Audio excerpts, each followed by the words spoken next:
So somebody comes to faith in Christ, this somebody is in a cohabiting relation with somebody else. What to do?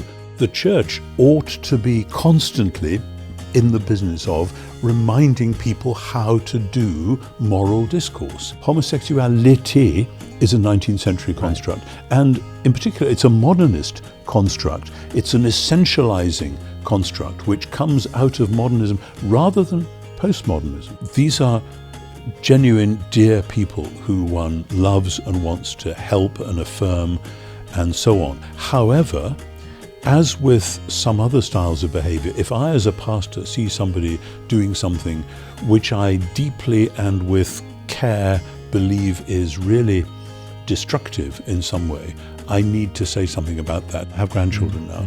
I worry about them being in a world where somebody might ask, a 7-year-old, do you want to be a boy or a girl? We think in terms of the physical being irrelevant, and there's a spiritual reality which is different. And the Bible is very keen on the physical stuff. The Ask NT Wright Anything podcast. This is one you have to treat carefully and sensitively, but it is the issue of sexuality, transgender, Christian sexual ethics, and so on. I don't think it's any secret that you hold a traditional view on this around sexual ethics. Often it's the only thing people often want to talk about sometimes, and you have a lot of other things to talk about, obviously. I suppose just leading out with a general question on this, how best do you think Christians can learn to, I suppose, work alongside each other, deal with the contentious issues when they come up in the church? Yeah, this is a real problem because of the fact that, and many people have commented on this in many areas, Western society as a whole, over my lifetime, has found doing public discourse really hard. Al Gore wrote a book about this, I think it was The Decline of Discourse or something like that, about the way in which we used to know that you built up what you wanted to say from first principles which you could demonstrate to an argument which could then be debated. And somebody else says, no, there's a slippage in the logic there, etc., etc. And that's one of the great tasks of philosophy, always has been, to enable people, instead of yelling at each other and throwing things at each other or calling each other names, to say, look, no, we can talk about this sensibly. There is this, there is that, there is the other.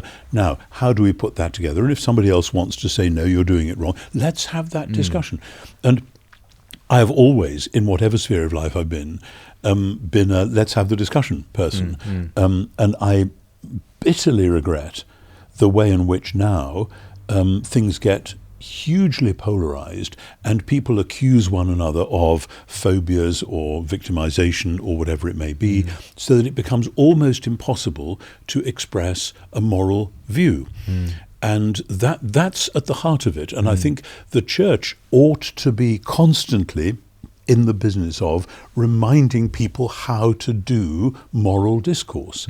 And I would say that on any issue, whether it's investing in arms sales or whatever it is.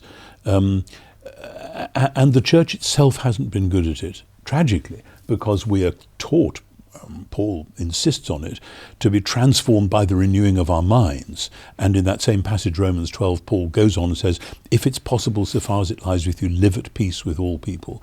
In other words, constantly be striving for ways in which you can say, even to people with whom you have major disagreements, please can we sit down, look each other in the face and actually talk about this. And we used to be much better at this than we are. And so it's that larger context which in America, that's very, very politicized at the moment. The culture wars have gone on dividing, and it's worse now than it's ever been, I think. But we have our own equivalent, and in Europe and other parts of the world do as well. So when you then say, what about sexual ethics? It's not just that this is special, it's actually we're throwing that question into a world which already doesn't do discourse well. Yes, absolutely. I suppose part of that is because obviously it is at one level such a personal, sure. It's not an academic or dry subject. It's one that impacts people in their daily life. But your plea is doing all that with the level of graciousness and compassion that is obviously required in anything that has a pastoral dimension. Yes. We still need to be able to talk about it. 20 years ago, I was part of a group that was working under the radar, as it were, with people from very different points of view, meeting together privately, church people, to get to know one another without a sort of particular agenda that we were going to produce a report or whatever, just to say, can we at least understand what we're talking about here and understand one another and why this matters? And some of that is still going on, thank God. I haven't been involved with it since I left my previous job, but that needs to go on. But here's the really tricky thing. The fact that we say, let's sit down and talk about it, doesn't mean that actually we're all agreed and it's only a matter of dotting a few I's and crossing a few T's.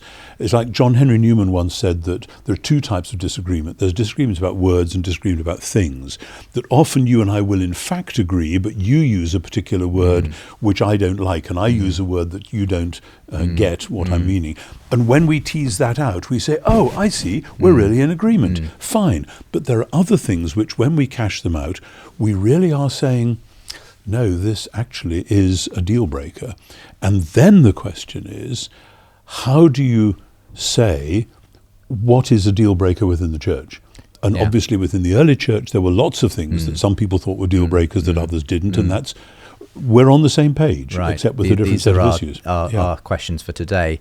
And I suppose a speculative question, inevitably, but it seems like this is the issue, sexuality, that particularly the Anglican Church and many others is, in a sense, fracturing over. And do you think there will be a sort of an ultimate kind of split? Part of the problem when people are dealing with issues like that is that the different cultures in which we live are so very different. I remember at Lambeth in 2008, the Lambeth Conference, the meeting of Anglican bishops, one of my colleagues hearing a conversation between a Sudanese bishop and an American bishop and just seeing these two totally different cultural contexts and both of them trying to be responsible and sensitive in their context and just saying, how do we have that conversation?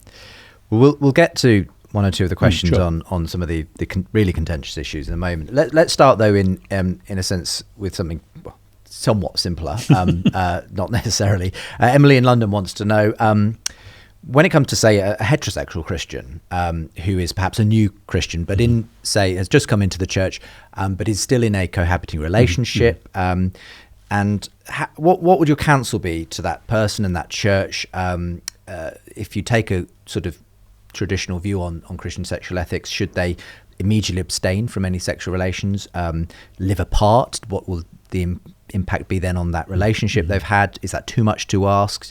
Are we simply to ask for a sort of a gradual changing of priorities and behaviour and so on? Yeah, that's a question which I know a lot of people face. And I remember from 30 years ago hearing a talk that John Stott did as part of a university mission in Cambridge, which I thought was really sensitive, addressing exactly this issue. And people expected Stott, an old traditional bachelor, that he wouldn't be talking about. So obviously he'd met exactly this situation as a pastor again and again and again. Pastor of a busy London church, you would.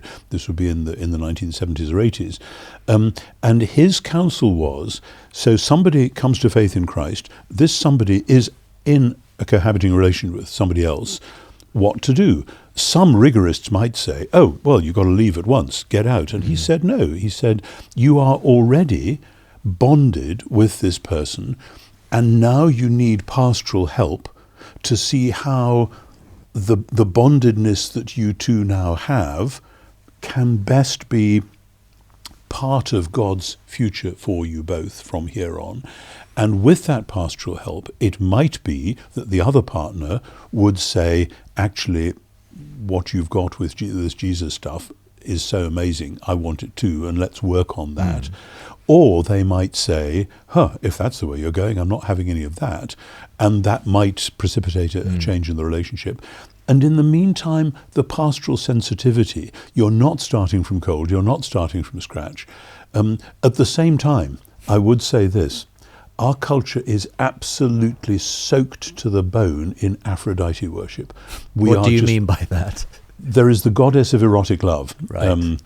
Eros, the little boy in Piccadilly Circus, but the ancient goddess Aphrodite, who is a very demanding goddess. She says, "Oh, this is what you want erotically. This is, the pornography industry." Just massive now. That's the modern incarnation of Aphrodite worship. Well, it's part of it. It's part of it. But the lie at the heart of it is that it's irresistible, and that to resist it is bad for you. Right. And those of us who've been fortunate enough to know people in enclosed monastic or conventual communities will know that, yes, there are problems there. There are pastoral problems you have to deal with. But actually, these are some of the most fulfilled, happy, wise, whole people that you could ever wish to meet. And actually, I think I want to say the same about Jesus and Paul. Yeah. And so I think the idea that life without regular active sexual relationships is not worth living, that's a modern lie.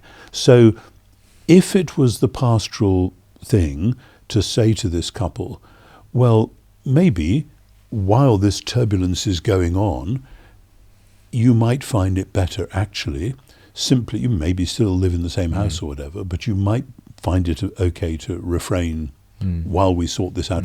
But I would emphasize the pastoral thing. Yes. And pastoral business is never about somebody like me on a podcast saying, do this and all will be well. Yeah. It's always about working with an actual pastor on the ground. Don't try and be pastored by a podcast host, that's for sure. Exactly. I suppose, though, the overall sort of where you would see the momentum going, though, is towards that ideal, if you like, of sexual love being expressed within a marriage. And I mean, when I was younger, people never talked about this stuff, but such as I've read, and I'm not an expert on this, is to do with the chemicals that are released during sexual activity, which are designed to bond you with this person, so that it is almost like in Midsummer Night's Dream, the sprinkling of fairy dust, whatever, so that when you wake up, this will be the person you want to live with, the person you're happy with. Would you even tie that back to the sort of, Jesus saying one flesh, Absolutely. Yeah. I think the one-fleshness, I think I have tended in thinking about that over the years, to think of it almost as a legalistic thing. Well, you're now one flesh, there it is. But actually, as C.S. Lewis says somewhere, that when a man lies with a woman, let's just keep it heterosexual for the moment, then there is a bond set up between them. Lewis makes that a sort of a mystical, almost supernatural thing. I would say it's actually first and foremost chemical. Right. And there is something about that, about the bondedness, which isn't just about God said so, those whom God has joined together, let no one put asunder, as you say in the wedding service, or we say in the wedding service. It's not just God's law says you mustn't do it. It's actually, when you pull apart a couple who've been living together, it is a tearing of flesh. It's a trauma which is much more than just who has which of the CDs, It's, Absolutely, yes. Well, let's open up the can of worms now. Francis asks, is the homosexuality we understand today the same as that which is condemned in the Old and New Testaments? For a start, Old and New Testaments are interestingly different in that it's very contentious as to which of the famous passages in the Old Testament say what precisely about sexual relations. I mean, for instance, the question of Sodom in Genesis, let's just leave that to one side. It does seem that the prohibition in Leviticus 18 about lying with a man as you would lie with a woman, that is something which is then picked up explicitly in the language of 1 Corinthians 6, etc. So there is a similarity there, but we're talking about documents produced over millennia. And so we have to be very careful. But more particularly, we have to be very careful about any word ending in ity, as in ity, homosexuality. Yes, It's rather like words ending in ism, Judaism, Buddhism, etc. Isms were invented in the 19th century. When the British missionaries went to India and told the Indians that the Indians, had a religion called Hinduism, the Indians were surprised. They didn't know. We didn't know that was the name. Quite. Yeah. This is a 19th century construct. In the same way, homosexuality is a 19th century construct. And in particular, it's a modernist construct. It's an essentializing construct which comes out of modernism rather than postmodernism. Okay. Postmodernism now, which I think is where some of the leading edge of those movements is now, doesn't say, this is my essence. It says, today I feel like being this sort of a person or that sort of a person.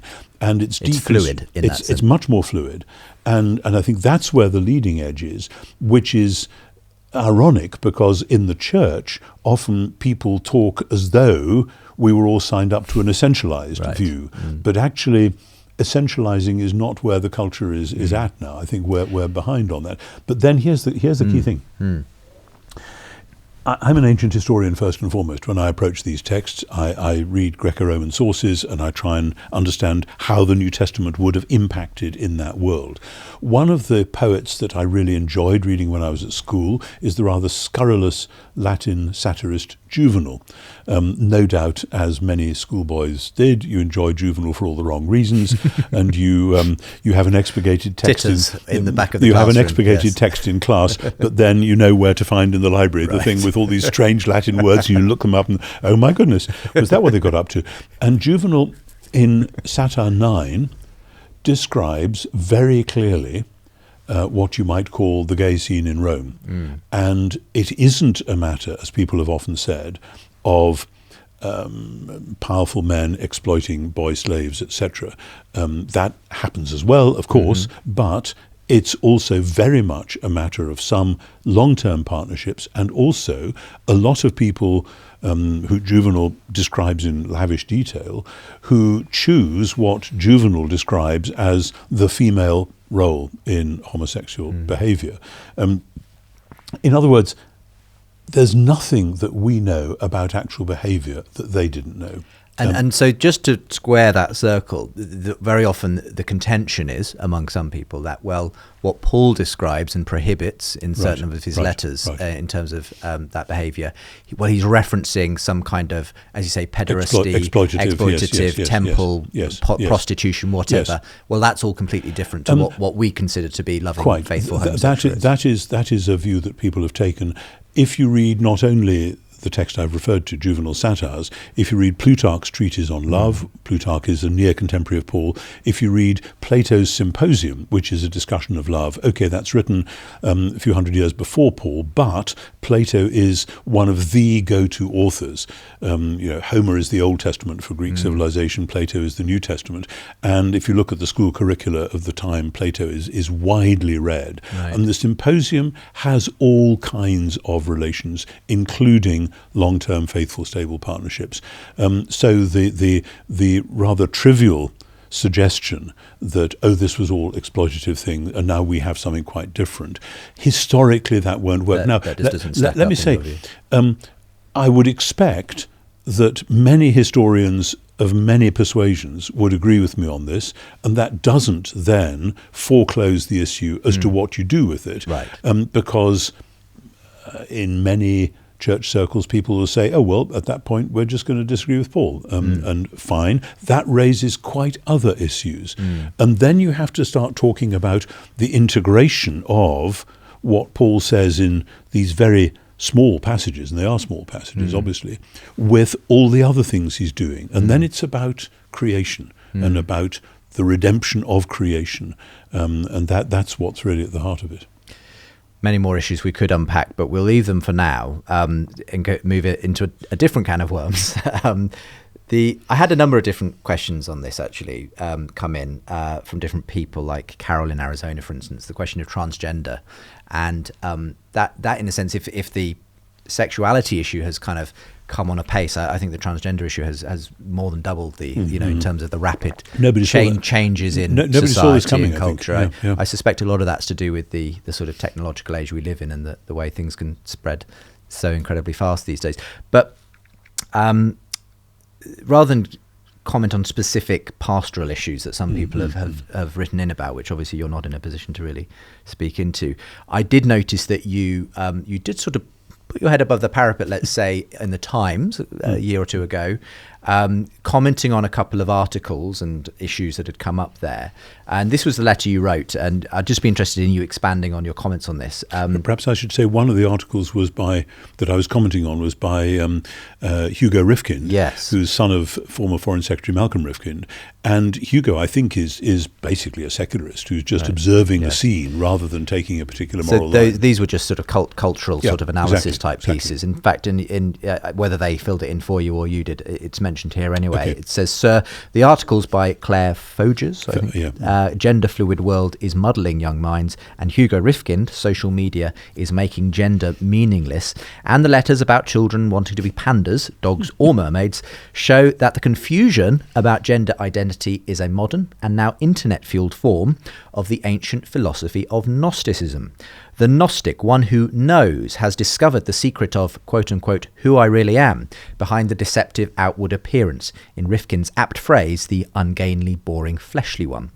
This involves denying the goodness or even the ultimate reality of the natural world. Nature, however, tends to strike back, with the likely victims in this case being vulnerable and impressionable youngsters who, as confused adults, will pay the price for their elders' fashionable fantasies," you wrote. So, expand that one a little bit. Yes. I mean, you've probably got a little bit of backlash, I'm assuming, on this letter. I did a little bit. I actually got a bit of whatever the opposite of backlash is, because the Washington Post phoned me up and asked if I'd like to write a whole op-ed piece about it. Okay. And I courteously declined their invitation. I said, what I've written, I've written. I mean, what struck me particularly, again as an ancient historian, was with that article by Rifkind, when he describes people not being satisfied with this boring, fleshly body that they've got and looking inside for a different identity. I thought, I know that stuff.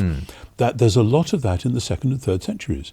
And it's very interesting, the rise of Gnosticism in roughly the middle of the 2nd century onwards then chimes in with the fact that Gnosticism has been one of the default American religions, particularly for the last 200 years. Harold Bloom says this in a famous book.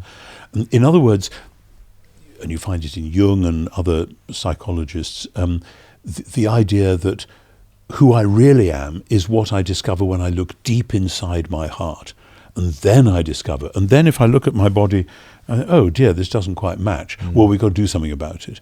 And the early Christians were quite clear on two fronts. First, the created order is good and to be redeemed, not to be rejected. Gnosticism is ultimately dualistic. Right. Second, with Jeremiah, the heart is deceitful above all things, and who can fathom it? And Jesus says it's out of the heart that there proceed. And then he gives a rather worrying list of things in Mark chapter 7, and he implies that these are the things that defile us. And the problem with Gnosticism is finding my inner identity. And this is the stuff of many, many movies, novels, plays, etc., who I really am. Yes. Now, I have known, as we most of us have, some people who have had transgender issues, shall we say. And again, I would stress, this is not something for somebody like me to come down from a great height and say, you're all silly, go away, blah, blah, blah, blah. These are genuine, dear people who one loves and wants to help and affirm and so on. However, as with some other styles of behavior, if I as a pastor see somebody doing something which I deeply and with care believe is really destructive in some way, I need to say something about that. And particularly I worry about children. I have grandchildren now. I worry about them being in a world where somebody might ask, a 7-year-old, do you want to be a boy or a girl? As though this is, and the whole rhetoric of saying, oh, you were assigned that gender at birth, but actually you may be somebody else. This idea that gender is a purely socially constructed phenomenon. Socially constructed phenomenon which can be then wished on you by people other than yourself. That's part of what Gnosticism is responding to, is the imperial power of a regime that tells you who you are. And Gnosticism is saying, no, we're different from that. Right. It's a protest movement, but it goes inside and protests against its own embodiment. It's an interesting one, because this stuff is all moving so fast anyway. Sure. I think even in the secular postmodern world, people are coming up against certain consequences, let's say, it's happening in the sporting world, yes, where certain female athletes are saying, hang on, I'm all for transgender people, but it doesn't make sense to have people who are physically male competing against women. And indeed, the so-called, trans exclusionary radical feminists, I think is now the term TERFs. The tradition, the first wave of feminism, Germaine Greer and so on, who are actually saying, well, I've got a problem. And suddenly you've got people who you might expect to be bedfellows actually at odds with each other. Yes, and I just think that demonstrates the confusion that results from saying that my identity is constituted by some feelings within me about maleness, femaleness, both identity and desire. And it's partly the residual Platonism of Western culture, that we think in terms of the physical being irrelevant, and there's a spiritual reality which is different. And the Bible is very keen on the physical stuff. So when God said he created the male and female, and he said it was good, there's a givenness, in your opinion, to that identity. And that, interestingly, in the New Testament, I know that in Galatians 3:28 it says neither Jew nor Greek, slave nor free, no male and female. That's because you are all one in Christ. But all the rest of the time, Paul is very much aware that he is a Jew, that other people are not, and we have to navigate that. And in the same way, he is male, some people are female, and we have to navigate that. The fact of being all one in Christ doesn't mean that we deny any differences. Any differences. Yeah. Exactly. Fascinating stuff. The time is up already, and thank you for delving into what is often obviously a very, very, obviously explosive sort of area to raise any sorts of thoughts on. But appreciate your openness to doing that. Thank you very much.